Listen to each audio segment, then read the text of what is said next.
श्रीमद्भागवत पुराण का श्रवण करेंगे। सूत मुनि ने 80,000 श्रेष्ठ मुनियों को जो श्रीमद्भागवत महापुराण सुनाया था, उसे मैं तुम्हें सुनाने का भरसक प्रयास करूंगा, और अगर आपको यह पसंद है तो इसका समर्थन करें।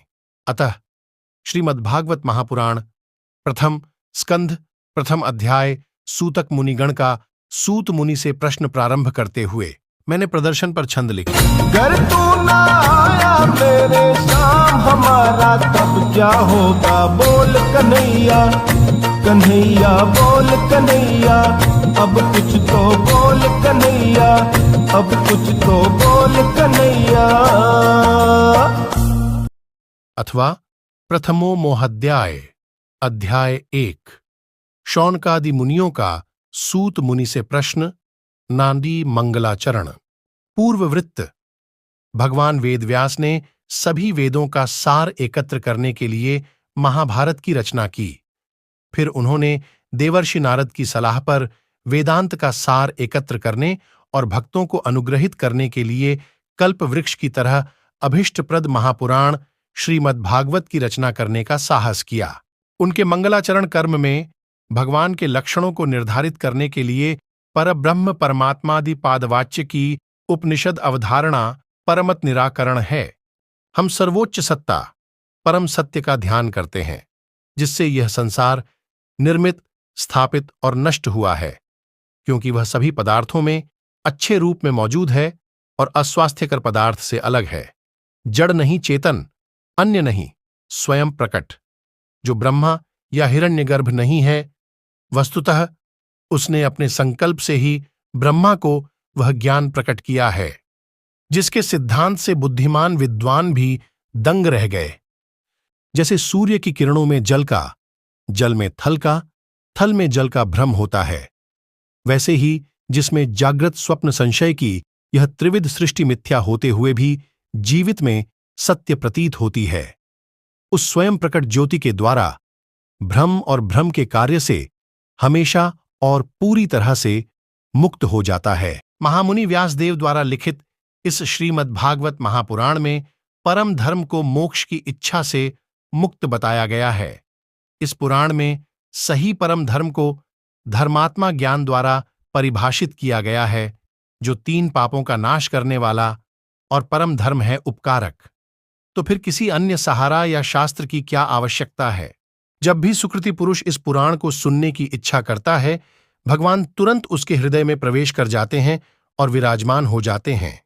मजाकिया प्रशंसक, यह श्रीमद्भागवत वेद रूप कल्प वृक्ष का पका हुआ फल है। यह पुस्तक सुखदेव जैसे तोते द्वारा उच्चारित, तोते का मोटा फल अधिक मीठा कहा जाता है, आनंदमय सुधा से परिपूर्ण है। इस फल में गूदा, गूदा आदि जरा भी नहीं होता। यह तो मूर्तिरस ही है। जब तक शरीर में प्राण है, तब तक इस दिव्य भागवत का निरंतर सेवन करते रहो। यह रस केवल इसी धरती पर उपलब्ध है। श्रीमद्भागवत कथा का प्रारंभ। एक बार भगवान विष्णु और देवताओं के परम पुण्य क्षेत्र में शौनकादि ऋषियों ने भगवान की प्राप्ति के लिए एक विशेष यज्ञ किया। एक दिन उन मुनियों ने प्रातःकाल होमादि कर्म से निवृत्त होकर सूत जी का आदर सत्कार किया और रुचिपूर्वक उनसे यह प्रश्न पूछा। ऋषियों ने कहा, हे भोले सूत, आपने सभी इतिहासों, पुराणों तथा धर्मशास्त्रों का विधिपूर्वक अध्ययन किया है तथा उनकी भली प्रकार व्याख्या की है। आप वेदांतों में सर्वश्रेष्ठ भगवान बादरायण और भगवान के सगुण निर्गुण के ब्रह्म में अनुभवी अन्य अरशियों के ज्ञान से अच्छी तरह से परिचित हैं। आपका मन सरल और शुद्ध है, इसलिए आप उनकी कृपा और कृपा के पात्र बन गए हैं। गुरु अपने प्रिय शिष्य को गहन से गहन तक सलाह देते हैं। हे आयुष्मान, उन सभी शास्त्रों, पुराणों और गुरुजनों की सलाह में से आप कलयुग के प्राणियों का परम कल्याण किसमें सोचते हैं, हमें सलाह दें। आप संतों के भूषण हैं। इस कलयुग में मनुष्य की आयु अल्प है, उनमें साधन भजन की रुचि और रुचि नहीं है। लोग आलसी हैं, इनका भाग्य खराब होता है, इनकी बुद्धि बहुत कम होती है, साथ ही वे विभिन्न बाधाओं से भी परेशान रहते हैं। धर्मग्रंथ तो अनेक हैं, परंतु उनमें किसी विशेष साधना का उल्लेख नहीं है। अनेक क्रियाओं का उल्लेख है। इसके अलावा यह इतना विस्तृत है कि इसका एक अंश भी सुनना कठिन है। आप परोपकारी हैं, अपने अनुभव से प्राणियों के कल्याणार्थ सभी शास्त्रों का सार हमें बताइए, जिससे हमारा हृदय शुद्ध हो जाए।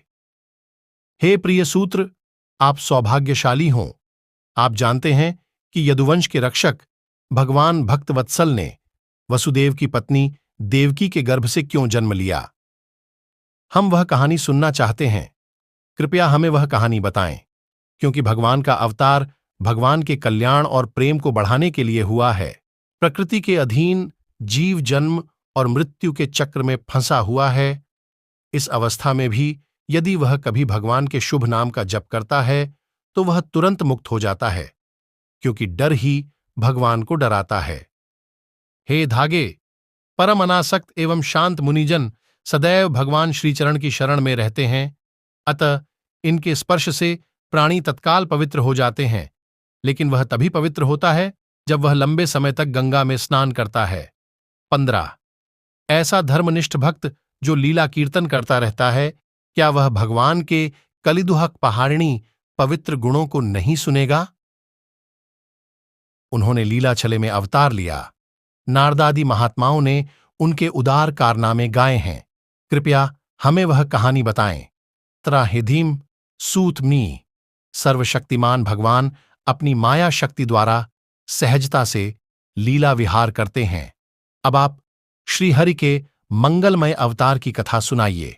भगवान पुण्य कीर्ति की लीला हरि को सुनकर हम कभी संतुष्ट नहीं हो सकते, क्योंकि रसज्ञ श्रोता को भगवान की लीला में क्रमशः नव नव रस की अनुभूति होती है। भगवान कृष्ण ने खुद को छिपाकर रखा और जनता के सामने ऐसा व्यवहार किया जैसे कि वह एक साधारण इंसान हो। भले ही उन्होंने बलराम के साथ ऐसी गतिविधियां की और ऐसी ताकत दिखाई जो मनुष्यों के लिए असंभव है। यह जानते हुए कि कलयुग आ रहा है, हमने इस विष्णु क्षेत्र में एक दीर्घकालिक यज्ञ की योजना बनाई है।